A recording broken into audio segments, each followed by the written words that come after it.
There's often shame, guilt, and ignorance surrounding the issues of mental health. And earlier we spoke to Laura Dern about her new movie, The Son, that looks to open a conversation about the mental health crisis. Take a look. Laura Dern, welcome back to DBL. Yes. So excited to hear from you. Back. Before we get to talk about your new film, which looks really emotional, we'll leave it at that. My favorite time of year, Thanksgiving, is just around the corner. So I need to know, what does Thanksgiving look like in Laura Dern's house?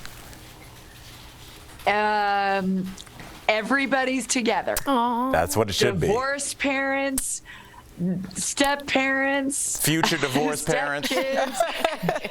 It is a true progressive American family. And I love it. I love that. You get everything. That's what it's about. So let's talk about The Son. In an interview, you said you cried reading the script. So what moves you to tears? I thought he was gonna. What? He scares me, okay? In this case, as you all well know, and as we've learned from the numbers during this pandemic, the other horrifically heartbreaking epidemic is around not only mental health in general, but teen and young adult mental health.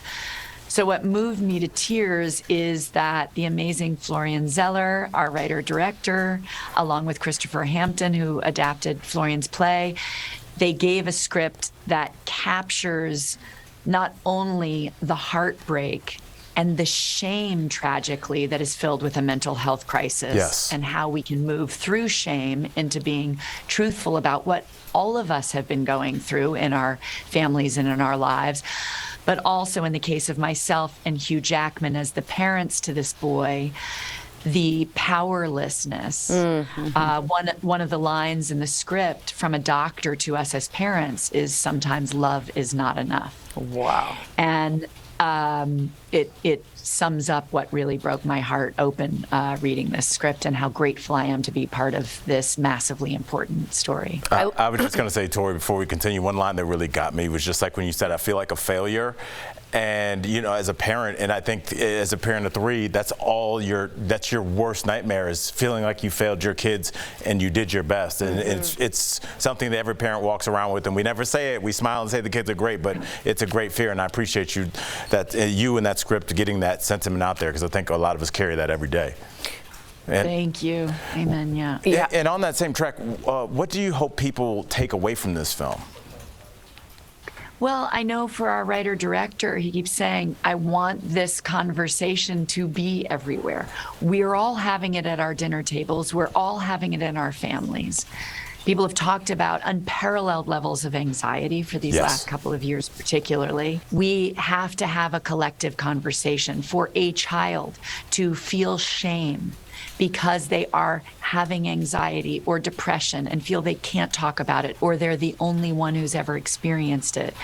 That's on us as a culture. Yeah, and we must have a paradigm shift. What's funny, Laura, is why we love you so much is this show in particular, which is rare in daytime, has been particularly deliberate about talking about mental health. I've been very open about clinical depression, my own anxiety and panic attacks, because the conversation needs to be normalized, just like you're saying. No one's discussing it, then we're not going to move forward. So I just want to say thank you for our audience and for our hosts here who have been open to have a representation of what a lot of people are going through and no one's talking about. Hugely important. Back to you for in your own authenticity and honesty with your audience, but also giving a platform for the conversation. And I just want to say, I think you pick well. I love what you pick, from all the way from being Ellen's girlfriend. I've always thought of you so highly, from that to this to Jurassic, whatever. I always go to see you because you pick beautiful scripts, and I'm so thankful you are here on DBL. Laura, it was so good speaking with you. To our viewers, The Son is out in New York and LA beginning November 25th, and theaters nationwide on December 16th. We'll be right back. Thanks, Laura. Thank you. Thank you so much. Thank you so much. Lots of love.